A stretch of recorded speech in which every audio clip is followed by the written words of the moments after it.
Blanche and I had dinner with Norman and Noriko last night, and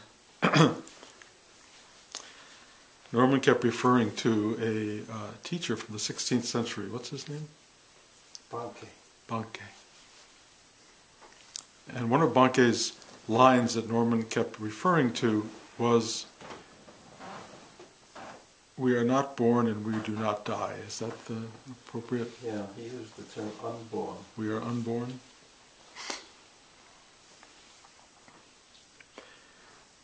We had a wonderful dinner. Afterward, we came home and had a cup of tea, which we often do, and turned on the news, which we are more and more hesitant to do because those of you watching the news during this period, those of you watching this years from now won't know what I'm talking about, but it's a period of a lot of conflict in the world.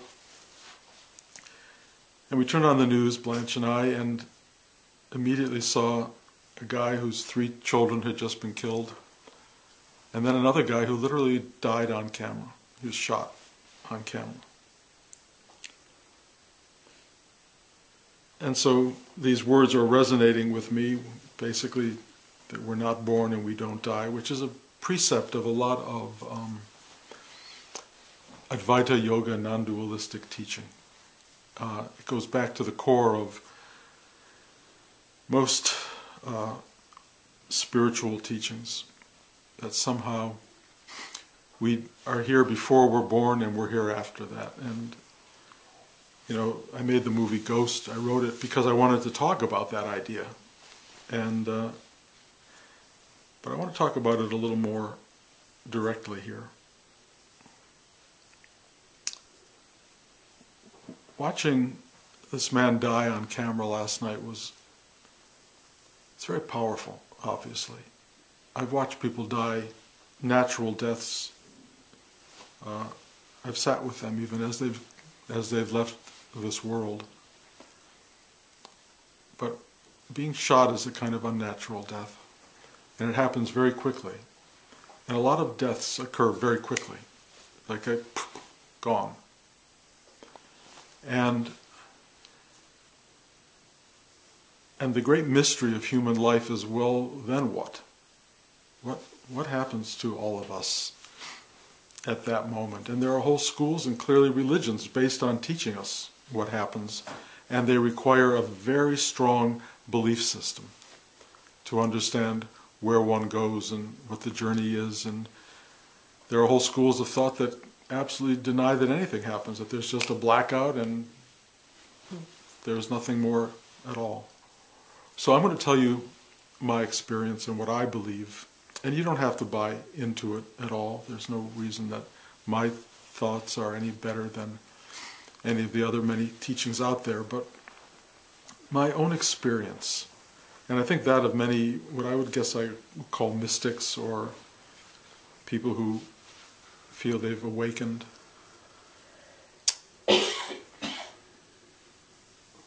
is that death is a kind of return.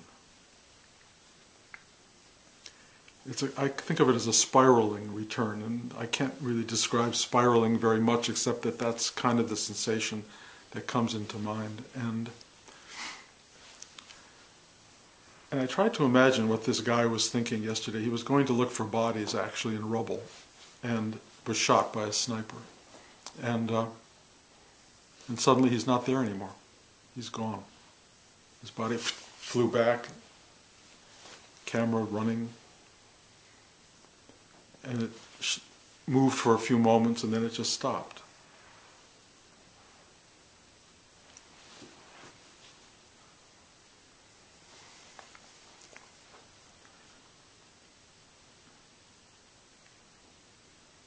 What I'm projecting here, and what I'm expressing as well from my own experience, although most of you would say I haven't died because I'm still here talking, but I've experienced death in numerous ways. But the idea of awakening in a way is a death to one's personal self.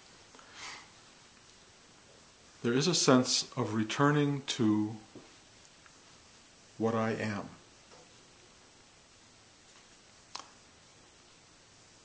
A return to where I've always been.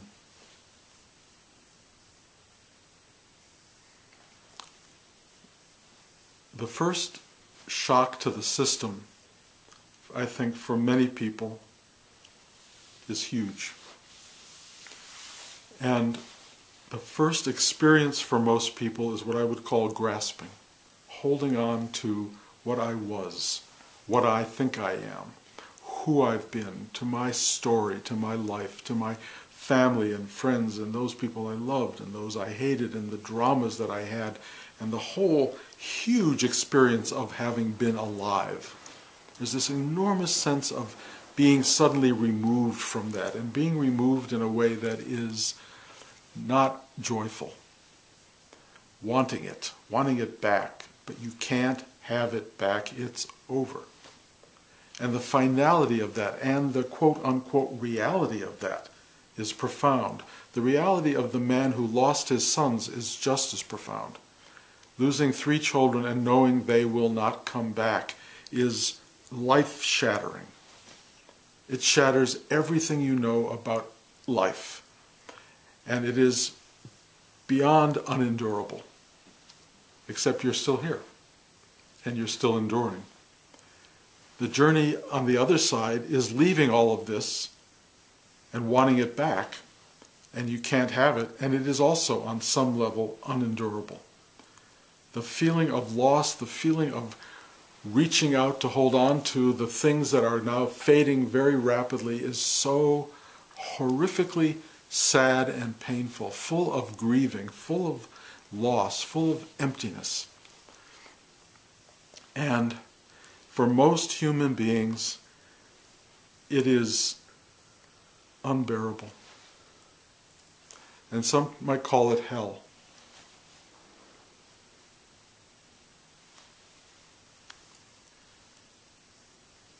There's a journey from that moment into the self that tips the point.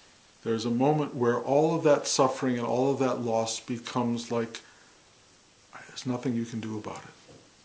There's nothing you can do about it. And there's a kind of surrender or acceptance, a profound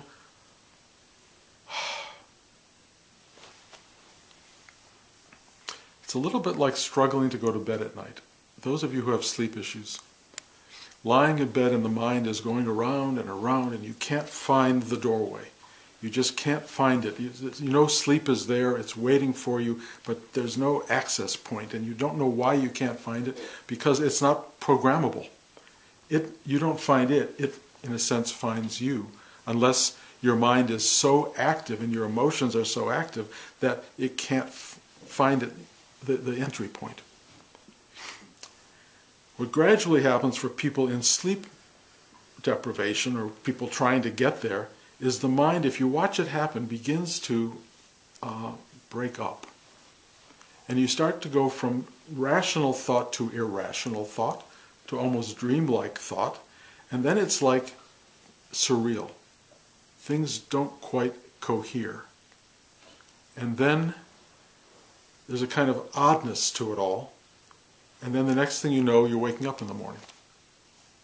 And you don't know how you got there. All you know is, thank God you fell asleep. Dying is kind of like that, only awake. And what happens is there comes a turning point in the journey. For those people who've meditated for many years, it can happen almost instantaneously. The Tibetans call it the clear light of reality. Suddenly, this world hits you, the end of the world hits you, and the new world opens up, and you go, yes, yes. Mahatma Gandhi, we were talking about this last night, when he saw the man who was about to assassinate him step out of the crowd with a gun and aim it right at his chest, he went, Shiva Om, Shiva Om, Shiva Om. He knew it was God. He knew that his deliverance, if you will, some people won't see it that way, was at hand. And he saw it immediately for what it was, and he surrendered. Those of us who cannot surrender will be on a journey, and that journey may feel like it takes years or decades or eons of time, because time stops as you know it. Time stops, the world stops, it all breaks apart in ways that are incapable of definition and understanding, and yet the mind is going to go wildly after trying to comprehend what's happening. What is this? What? I don't understand it. It's going to be going through this whole programmed journey, and it is kind of programmed. You have to kind of go through it, of watching dissolution, watching everything you believed in, cared about, everything you lived for being taken away. Everything. People you loved, gone. And there's a mind grappling with how, why, what, when, I don't get it. I kind of say to people, you don't really want to do this in the last second of your life. It's kind of better, if you can, to engage this process now, because you can actually do that. Meditation is a little bit like Rudy would call it, the practice of dying. The practice of letting go. Learning how to stretch out those threads of attachment and let things leave you. Learn to live lightly. Learn to live without the pull and the tension of attachment. Not to disassociate from life, because that's not the answer. It's to be totally involved in life, but to loosely hold those bonds of attachment to everyone around you. Know that everything is absolutely temporary. Absolutely temporary. Nothing lasts ever. And you know that. Everyone knows that, but we don't live with that knowledge. But if you can practice this, you become ready, so when that moment comes, you can go Shiva Om, or you can go yes. But for all of the millions and billions of people who don't do that, the journey happens, and the journey is this unraveling of letting go and letting go. And finally, what takes place in this timeless moment, because it's not taking place in the sphere of time as we know it, something goes and it takes you in. It's very big. It is oceanic. It is the essence of all there is. It's oceanic when you compare it to the idea of size, but it's also minutely small when you don't compare it to anything. It has no dimension. It can be as vast as the universe and as small as some subatomic particle. Whatever it is, it's all there is.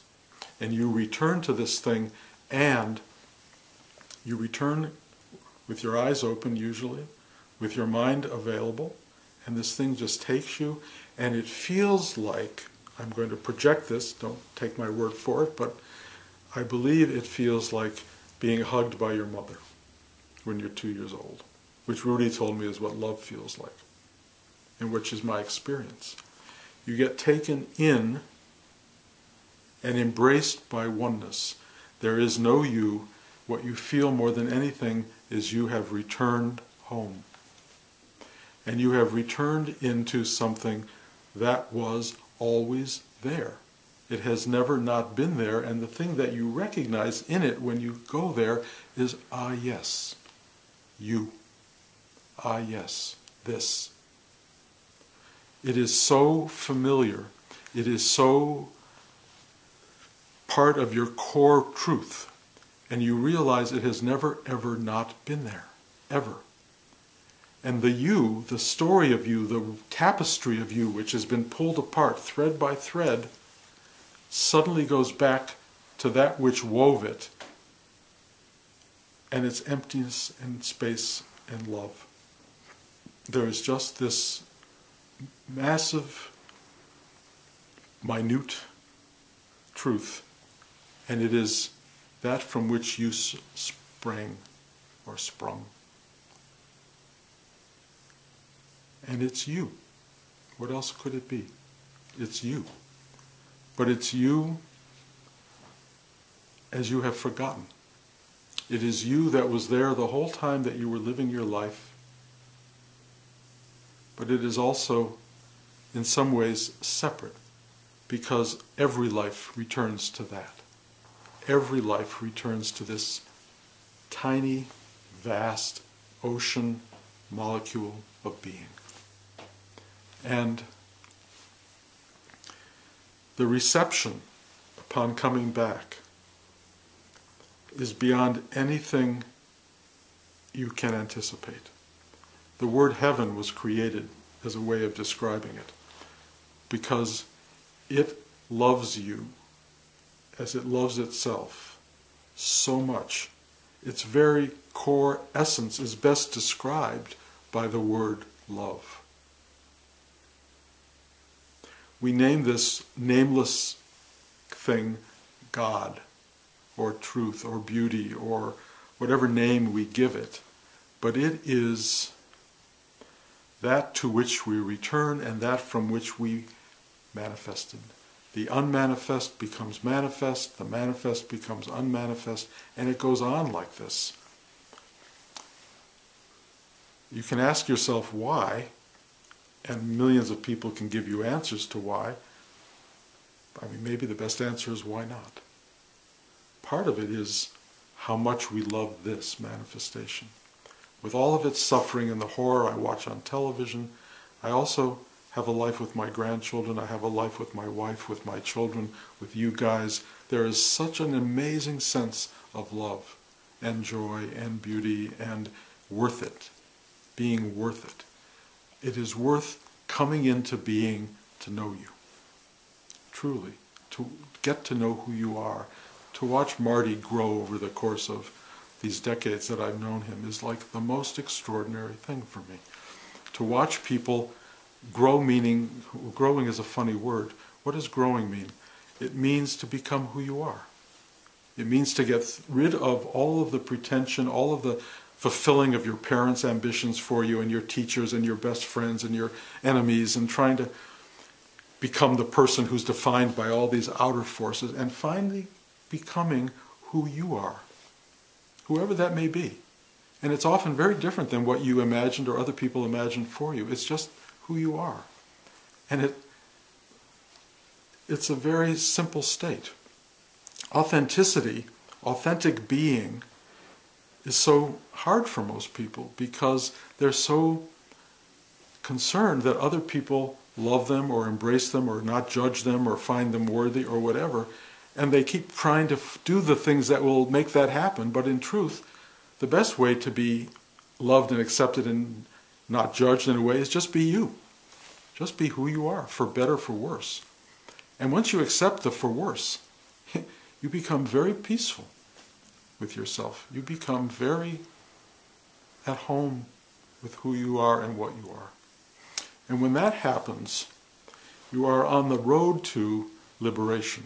You're very close to, maybe already at liberation. Liberation meaning free from your mind telling you what it should be, could be, would be, should have been, would have been. Just let go of that. And there's just what is. And what is, you know, I mean, right now you're sitting in a group of people or home by yourself watching this video, but this is what is. This is what is. There is nothing else really at this moment. Your mind can project in 5 minutes you'll get in your car and go somewhere, or yesterday you were somewhere else, but really, if you're just letting go, this is what is. And what is will always be with you. It will never go anywhere, ever. No matter what future you arrive at, it will be this. And, you know, your body may be older, your body may be stronger, weaker, your mind may be who knows what, but you're still going to be here. And when you finally arrive here, you arrive in your authentic self. And this authentic self is your portal to, doorway to, the self. It's your way of arriving at what has always been, what will never die. So when they finally unravel this story of you, this personality of you, this mind that you created, and I've been watching my granddaughter evolve this mind, and so I keep wanting to say to her, don't do it, don't do it, just stay pure like you are. But nobody can do that. It's not possible. You have to create this thing. You have to participate in manifestation, because that's why we're here. We're here because the ego drives us to accomplish, to build, to construct, and to destroy and tear down and demolish. So we have these various factors. I mean, I remember playing in the sandbox, and as much as I loved building those castles, I loved tearing them down. And That's what Talia is learning how to do. She's building and creating. We're all building and creating. And we build huge skyscrapers now. And we make these unbelievably spectacular movies. And we have television to entertain us day and night. And we have people around us who are becoming more and more beautiful. It's like, oh my God, what an amazing manifestation. But it only lasts that long. And then, whew. So, if we are deathless and birthless, which is a hard concept to imagine, but if we really do return to this molecular ocean, and if we spring forth from that yet again, or stay in that space, the manifested us is manifesting because of some huge need or urge or desire or hunger or love to find itself, to know itself. And I have to tell you, the stories that we tell each other have the epitome of those stories is love. So when you meet the person or a person that you love, you feel inside, this is why I'm here. I'm here because I have found love, which really means I have found myself, or I have found the core in the manifestation. Through love, I have discovered truth, beauty, love, God. Through love, it arrives. It also arrives on the opposite polar of that through immense suffering, the loss of everything, including love. And it brings you strangely to the same place. It's not an easy ride. But only by having love can you lose love. And only by losing love can you find the source of love. And we all lose it in the end. We all lose it. We all leave it all behind. And that is a journey. But you can't leave love behind if you haven't experienced it, if you haven't known it. You can leave what might have been love, or what you wished had been love, but what you don't leave is real love. So finding love in the world is kind of the journey, and then losing it is an absolutely essential part of the journey, and then the rediscovery of it as having never been lost, having always been there. Even the loss of love, even the death of those you love the most, the sorrow of that springs from the well of love. It's only because of love that we feel that sorrow. And the beauty of that is immeasurable. It's intense. And we all live with the polarities of having and not having, of wanting and not getting, or getting and then not wanting. There's so much dynamic to this human experience that's so overwhelmingly beautiful that all of us who are here, one, because we wanted it, and two, because we won the lottery. You know, there were 200 billion little embryos, or what are they called, zygotes, trying to make it here. And we did it. We did it. We're here. We have this life. We've managed this extraordinary thing, and we're going to lose it. And that's how it works. And the love is at both ends. It is never born and it never dies. And if I'm wrong about that, if it goes to blackout, let's say the atheists are right, it just goes to blackout, great, that's fine, you know, so you won't know anything. It's okay, it's all over, done, blackout, no existence. But if it goes into the love from which it came, it is impossible to express the fullness of that love. But I will tell you, in awakening to oneself, you taste what that is. And I have never tasted anything that equals it in the world. Ever. And yet, the world is made of it. And I'm beginning to feel how it permeates everything in our lives, and how we are all basically learning to love each other. We are all learning to taste this infinite truth. And spiritual work, they call it spiritual, I don't know why they call it spirit, because it makes it seem insubstantial. It's not insubstantial. Spirit is not other than flesh, really. It's just the thing that survives flesh. But it's one with flesh. It merges with flesh. It is taken out of flesh, if you will. It's defined by it. And this spirit, this soul, this sense of oneness of being pervades. It pervades this world if we let it. But it means you have to feel. You have to feel life. And the talk I gave last week, which is based on watching all these horrible news programs, is how painful it is to feel. How hard it is to feel. Who wants to go outside of their comfort zone? Nobody. But sometimes you are shot literally or figuratively out of your comfort zone, and you have to feel. You have to feel the world. And it's through feeling that you will get to this love. Love and the loss of love are the same thing. Sorrow and bliss ultimately are inches away or millimeters away from each other.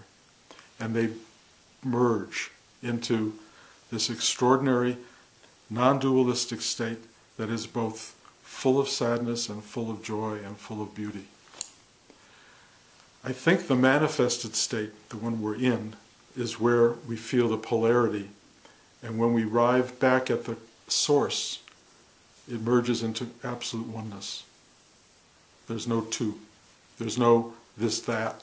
There's no love, hate, sadness, bliss.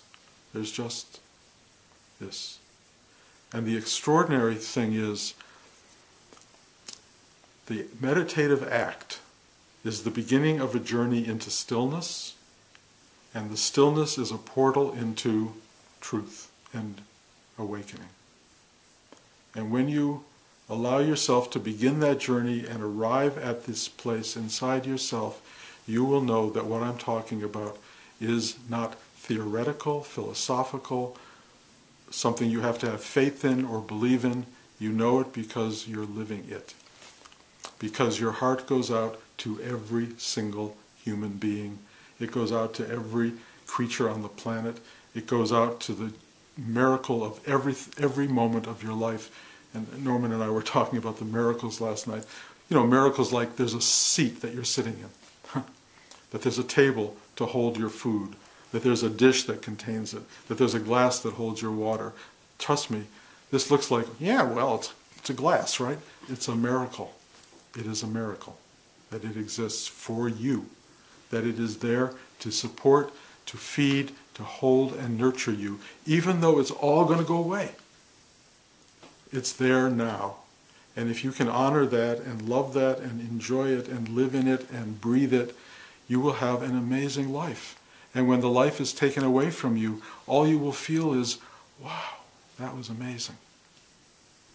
And then you go back into self. And it's not a big journey because you've been there the whole time. And you finally came to know that somewhere during your life. That's what we do meditation for. It's why we have a spiritual life. And some of you guys are here today for the first time, and as you know, this is my last class in Redmond. And so you're beginning your journey today, and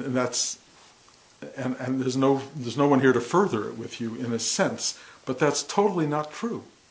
Because if you can connect, the way Rudy connected to Nityananda in one visit, all you have to do is hear what's being said, and then breathe into your own heart, sit still as regularly as you can, and everything that's coming through right now, through this, you will discover comes right through you.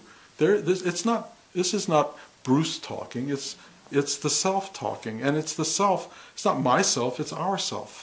And it will say the exact same things to you. Every one of you will hear all of these words coming through you because they don't come from me. They're in you. It's all built into the system. We're fingers on the end of this thing that connects to one entity, one truth. And it's there to nourish and feed us. The fact that we're so unbelievably distracted is just part of how it works. You know, it's that distraction that makes the world go round in a way. And so don't fight the distraction. It's not a bad thing. It's the way it is. But you have a tool now of being able to come and go, And for 10 seconds or 10 minutes or half an hour or whatever, recollect yourself, reconnect, sit still, and bathe in your own sweetness, in your own stillness, in your own presence, and just be. Then you can go back into the world and do whatever you have to do. But remember, if you do this as a discipline, discipline means you don't think about it and say, well, I'll go today and not tomorrow, or I'll do it today, not tomorrow. Discipline means you do it every day. You just do it. And if you sit every day and you find this practice through thick and thin, through rainy weather and beautiful sunlight, you just sit, you get a muscle. You build a muscle that allows you to connect to, let's call it, love. And it will be there every day. And you can then go out into the world with this muscle working, and when a difficult situation comes to you, you can take a breath and meet it with consciousness and not with emotion and hostility and confusion, but you'll have clarity. You'll take a breath, and the person who's hostile to you, you can breathe into and then find a way to allow them to be, to embrace them, to go forward with the needs that you have in your life, and you find a whole new way of living and breathing in a life that really is, for most people, wildly confusing. It doesn't have to confuse. It can support. You can be an artist using all of the people and all of the elements of life as the tools of your trade. Learn how to be a creator of the world rather than someone who is a servant of or a victim of life. You can do whatever you like. It's your canvas. It's your universe. And you can find this amazing creative force that can turn the world into something very colorful or very black and white or whatever you want to do. There's millions of outlets for your creativity. This is the canvas. This is the life. This enormous force of presence, of being, of God, of whatever you want to call it, is operating through you. And not only that, it's what you're looking at. I'm always thrown by all these people who say, what's God? Where's God? You are looking at it. Capital I-T. This is what it is. And that means every one of you in it are that. Every one of you. And the carpets and the ceiling and everything is it. This is not an abstract, what is this space? This is holy ground. This is holy ground. Everything you're looking at, everything you're touching, everything around you is holy ground. It is a miracle manifest. And when it unmanifests and you return back to yourself, losing this is tragic, but rediscovering yourself is the greatest joy imaginable. There's nothing that equals it. When you return to yourself, the prodigal son returns, the prodigal daughter, you return to yourself, you are taken in and loved beyond anything you can even imagine in your bodily, mindful form. I want to say trust me, but why should you trust me? I'm just talking, and I could be full of shit, and I absolutely acknowledge that, but I don't think I am. I just think this is the ride we're all on. Find the philosophy that works for you, find the teaching that works for you, or just bungle your way through and have a good time. It doesn't care on some level. It doesn't care because ultimately it takes you back and embraces you, even though you may go through a very difficult return. There's something about good and evil in this world, and if you're on the evil path, and evil path means basically ego path. Deep, powerful ego mind. It can be very evil. It's I over you and everything else in the universe. And that I can be very destructive. Again, watch the news at night. There's an I operating out there that's ego, that's inflated beyond all understanding, and it's saying my way but the highway, and it's ugly. And the return from that to the embrace of love is hell. If you have a really vast, massive ego that has to be dismantled so you can return to the universe of pure love and being, that dismantling is not going to be fun. We were talking about Jacob's Ladder before. It's if you're afraid of dying, or if you have reasons to be afraid of dying, you see demons tearing you from the flesh, and if you are open to dying, the same creatures are angels releasing you from the earth. Those are not my words, by the way, even though they're in Jacob's Ladder. They're Meister Eckhart. He's one of the great theologians of the 1600s, and he knew that. I mean, people have known this from the beginning of time. They know this stuff. And you don't want to be one of those ego beings if you can help it. You may not be able to help it. It may be karmically necessary for you to go through that particular drama. And in a way, it's all kind of brilliantly designed. And you have to go on the ride you're on. But sometimes something comes to you and says, whoa, sit down, be quiet, find yourself. The Bible says, be still and know that I am that. Or just be still and know that I am. That's the teaching. Hearing that and doing that is the secret to everything. Once you've heard that, once your mind is ready to hear that, once you're willing to sit down and go, somehow or another life is out of control and I have to find some space inside, not of control, but of clarity that allows me to know how to live. And you will, if you do that, discover something amazing. That you were never born and you will never die. But that you doesn't have an ego mind. That's the you that precedes your ego and that follows it. Your ego will emerge from that which was never born, and it will return to that which never dies. That's the journey we're all on. Every one of us is on that journey, and you can be on it awake or asleep. Your choice. And the only difference between you and everybody else is that you're hearing the message. Then it's up to you. Totally, totally up to you. What do you do with it? Any questions? Just wow. Just wow? Okay. On that note, thank you guys for being here. It's sad leaving Redmond. I feel like it's unfinished business on some level, but again, that's how people leave the world. You know, it's unfinished business. And that's the way it works. I have loved meeting every one of you, even those of you who just arrived. I've really been so grateful, and you know, that love is not going to go anywhere. So it's always available. Thank you all.